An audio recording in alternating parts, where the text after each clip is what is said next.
ವೀಕ್ಷಕರೇ, ನಾನು ಟಿಪ್ಪುಣದ ನಿಮ್ಮ ಮುಂದ್ಗಡೆ ಬಹಳಷ್ಟು ಅದ್ಭುತವಾಗಿರ್ತಕ್ಕಂಥ ಒಂದು ಮೋಟಿವೇಶನ್ ಕಥೆಯನ್ನ ತೆಗೆದುಕೊಂಡು ಬಂದಿದ್ದೇನೆ. ಇದು ಕತೆ ಅಷ್ಟೇ ಅಲ್ಲ, ಇದು ನೈಜ ಘಟನೆ.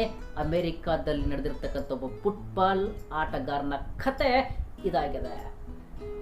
ವಿಲ್ಸನ್ ಫುಟ್ಬಾಲ್ ಕಂಡಿರ್ತಕ್ಕಂಥ ಬಹಳಷ್ಟು ಫೇಮಸ್ ಆಟಗಾರ ವಿಲ್ಸನ್.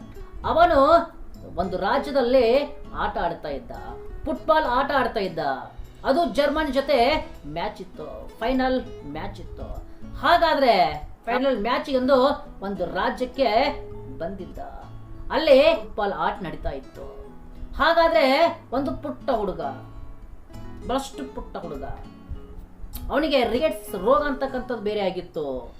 ಕೈಕಾಲು ಸಣ್ಣ, ಹೊಟ್ಟಿ ಡುಮ್ಮು, ಪೌಷ್ಟಿಕತೆಯಿಂದ ಬಳಲ್ತಾ ಇದ್ದ.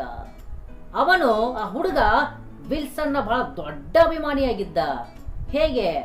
ಮನೆಯ ತುಂಬೆಲ್ಲ ಅವನ ಪಿಕ್ಚರ್ಗಳು, ಅವನ ಚಿತ್ರಗಳು ಅಂಟಿಸಿದ್ದ. ಅಯ್ಯೋ, ನನ್ನ ದೇವರು ಬರ್ತಾ ಇದ್ದಾರೆ, ನನ್ನ ವಿಲ್ಸನ್ ಬರ್ತಾ ಇದ್ದಾನೆ, ನನ್ನ ಹೀರೋ ಬರ್ತಾ ಇದ್ದಾನೆ. ಆ ಹುಡುಗ ಖುಷಿ ಖುಷಿಯಾಗಿ ಹೇಗಾದ್ರೂ ಮಾಡಿ ನೋಡ್ಬೇಕು ಹೋಗ್ತಾನೆ. ರೊಕ್ಕ ಬೇರೆ ಇರುವುದಿಲ್ಲ. ಅದಕ್ಕೋಸ್ಕರ ಹಾಗೋ ಹೀಗೋ ಮಾಡಿ ಕಾಂಪೌಂಡ್ ಅನ್ನ ಜಂಪ್ ಮಾಡಿ ಆ ಮ್ಯಾಚ್ ಅನ್ನ ನೋಡ್ಲಿಕ್ಕೆ ಬರ್ತಾನೆ. ಎಲ್ಲರ ದೃಷ್ಟಿ ಬೇರೆ ಬೇರೆ ಕಡೆ ಇದ್ರು, ಆದ್ರೆ ಆ ಹುಡುಗನ ದೃಷ್ಟಿ ಮಾತ್ರ ಆ ವಿಲ್ಸನ್ ಮೇಲೆ. ಯಾಕೆಂದ್ರೆ ಅಷ್ಟು ದೊಡ್ಡ ಫ್ಯಾನು, ನನ್ನ ಹೀರೋ, ಹೀರೋ ಆಟ ಆಡ್ತಾ ಇದ್ದಾನೆ.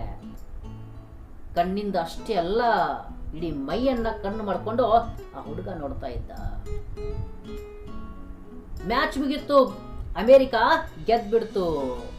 ಎಲ್ಲರೂ ವಿಲ್ಸನ್ ಹತ್ರ ಬಂದು ಸಿಗ್ನೇಚರ್ ತೋತಾ ಇದ್ದಾರೆ, ಆಟೋಗ್ರಫಿ ತೋತಾ ಇದ್ದಾರೆ. ಬರ್ತಾನೆ ಆ ಹುಡುಗ ಕೂಡ, ನೋಡ್ತಾನೆ, ದೂರದಿಂದ ನಿಂತಿದ್ದಾರೆ ಅವನ ಹೀರೋ, ಕನಸಿನ ಹೀರೋ. ಎಲ್ಲರೂ ಆಟೋಗ್ರಫಿ ತೋತಾ ಇದ್ದಾರೆ. ಹಾಗಾದ್ರೆ ವಿಲ್ಸನ್ ಆತಾನೆ, ಸರ್ ಸರ್ ಕ್ಲಾಪ್ಸ್ ಹಾಕ್ತಾನೆ. ಕ್ಲಾಪ್ಸ್ ಹಾಕಿ, sir sir sir sir sir ಹಾ ಏನಪ್ಪ ಏನು ಸರ್, ನಾನು ನಿಮ್ ದೊಡ್ಡ ಅಭಿಮಾನಿ ಸರ್. ಓ, ಈಗ ಥ್ಯಾಂಕ್ ಯು ಹೇಳಿ ವಿಲ್ಸನ್ ಹೇಳ್ತಾನೆ. ಮತ್ತೆ ಆಟೋಗ್ರಫಿ ಕೊಡೋದ್ರಲ್ಲಿ ಬಿಜಿ ಆಗಿರ್ತಾರೆ ವಿಲ್ಸನ್. ಮತ್ತೆ ಕ್ಲಾಪ್ಸ್ ಹಾಕ್ತಾನೆ, sir sir sir sir sir ಹಾ ಏನಪ್ಪ ಸರ್, ನಮ್ಮ ಮನೆಯಲ್ಲಿ ನೀವೆಲ್ಲ ಮ್ಯಾಚ್ ಆಡಿರ್ತಕ್ಕಂಥ ಎಲ್ಲ ಪೋಸ್ಟರ್ಗಳು ಹಚ್ಚಿದ್ದೀರಿ ಸರ್. ನಮ್ಮ ಮನೆ ಗೋಡೆ ಎಲ್ಲ ನಿಮ್ಮ ಪೋಸ್ಟರಿಂದ ತುಂಬಿಟ್ಟಿದ್ದೀನಿ sir. Oh, thank you so much. ವಿಲ್ಸನ್ನ ಮಾತಾಗಿತ್ತು. ಮತ್ತೆ ಸಿಗ್ನೇಚರ್ ಮಾಡೋದ್ರಲ್ಲಿ ಬಿಜಿ ಆಗಿದ್ರು ವಿಲ್ಸನ್. ಮತ್ತೆ ಕ್ಲಾಪ್ಸ್ ಹಾಕ್ತಾನೆ, ಸರ್ ಸರ್ ಸರ್ ಸರ್ ಏನು ಏನು ಸರ್, ಏನ್ ಸರ್, ಏನು ಅದ್ಭುತ ಆಡ್ತೀರಿ ಸರ್ ನೀವು, ಎಷ್ಟು ಗೋಲ್ ಹೊಡೆದ್ರಿ ಸರ್ ನೀವು, ಎಷ್ಟು ಅದ್ಭುತವಾಗಿ ಗೋಲ್ ಹೊಡೆದ್ರಿ, ಎಲ್ಲಾ ಗೋಲುಗಳು ಬಹಳಷ್ಟು ಅದ್ಭುತವಾಗಿ ಹೊಡೆದ್ರಿ ಸರ್, ನಾನು ನಿಮ್ಮನ್ನೇ ನೋಡ್ತಾ ಇದ್ದೆ ಸರ್. ಹಾ okay okay, very thank you. ಯಾರು ಎಷ್ಟು ಸಾರ ಹೇಳೋದು ಥ್ಯಾಂಕ್ ಯು ಅಂದ್ರು. ಮತ್ತೆ ತಮ್ಮ ಕಾರ್ಯದಲ್ಲಿ ಬಿಜಿ ಆಗಿದ್ರು ವಿಲ್ಸನ್. ಮತ್ತೆ ಕ್ಲಾಪ್ಸ್ ಆಗ್ತಾನೆ ಹುಡುಗ, ಸರ್ ಸರ್ ಸರ್. ಈ ಸಾರಿ ವಿಲ್ಸನ್ಗೆ ಬಹಳಷ್ಟು ಕೋಪ ಬಂದ್ಬಿಟ್ಟಿತ್ತು. ಅಲ್ಲೂ ಎಷ್ಟು ಸಾರಿ ಕರೀತೀಯ, ಏನ್ ಹೇಳು ಸರ್. ಒಂದಿಲ್ಲ ಒಂದು ದಿನ ನಿಮ್ಮ ರಿಕಾರ್ಡುಗಳನ್ನ, ನಿಮ್ಮ ದಾಖಲೆಗಳನ್ನ ಅದು ಯಾರಾದ್ರೂ ಮುರಿತಿದ್ರೆ ಅದು ನಾನ್ ಮುರಿತೀನಿ ಸರ್ ಅಂದ. ವಿಲ್ಸನ್ ಗಾಬ್ರಿ ಆದ್ರೂ ಒಂದು ಕ್ಷಣ. ಅಯ್ಯೋ, ನೋಡ್ಲಕ್ ನೀನು ಈ ತರ ಇದೀಯಾ, ಕೈಕಾಲು ಚಿಕ್ಕಾಪಟ್ಟೆ ಸಣ್ಣ, ಹೊಟ್ಟೆ ಡುಮ್ ಇದೆ, ನೀನ ರಿಕಾರ್ಡ್ ಮುರಿತೀಯ. ಅಯ್ಯೋ, ಮನಸ್ಸಿನಲ್ಲಿ ಯೋಚನೆ ಮಾಡ್ಕೋತಾರೆ. ಅಷ್ಟು ಮುಗಳು ನಕ್ಕು ಮತ್ತೆ ತಮ್ಮ ಕಾರ್ಯದಲ್ಲಿ ತಲ್ಲೀನರಾಗ್ತಾರೆ. ವೀಕ್ಷಕರೇ, ನೋಡಿ ಏನಾಗುತ್ತೆ ಅಂತ ಕೊನೆಯವರೆಗೂ.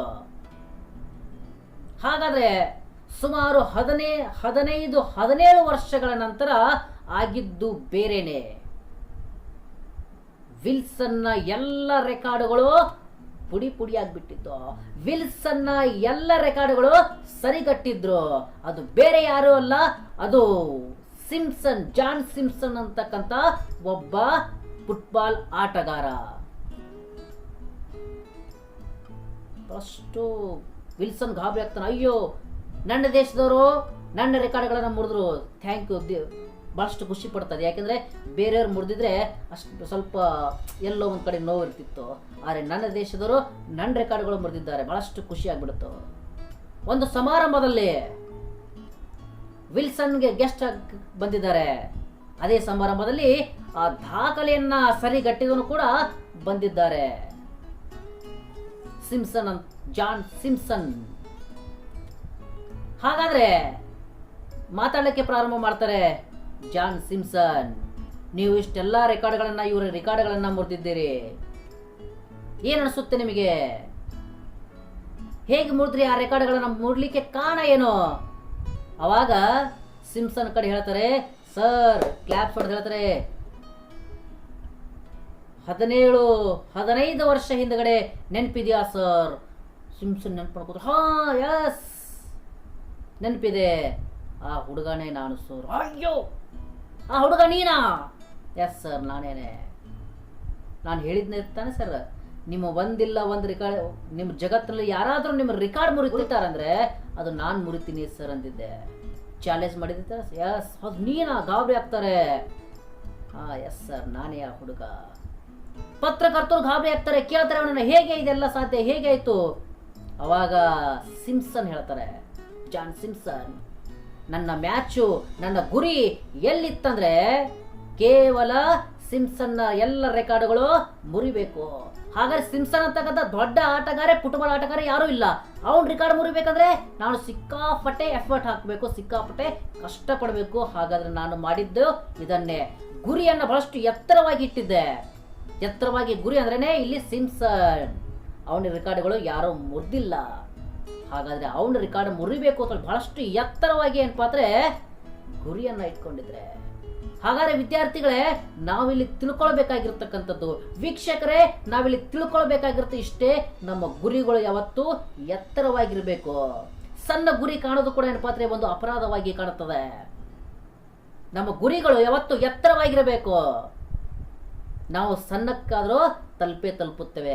ಸಣ್ಣ ಗುರಿ ಇಟ್ಕೊಂಡು ಅದಕ್ಕಿಂತ ಏನಪ್ಪಾ ಅಂದ್ರೆ ಅದಕ್ಕಿಂತ ಸಣ್ಣದಾಗುತ್ತೆ.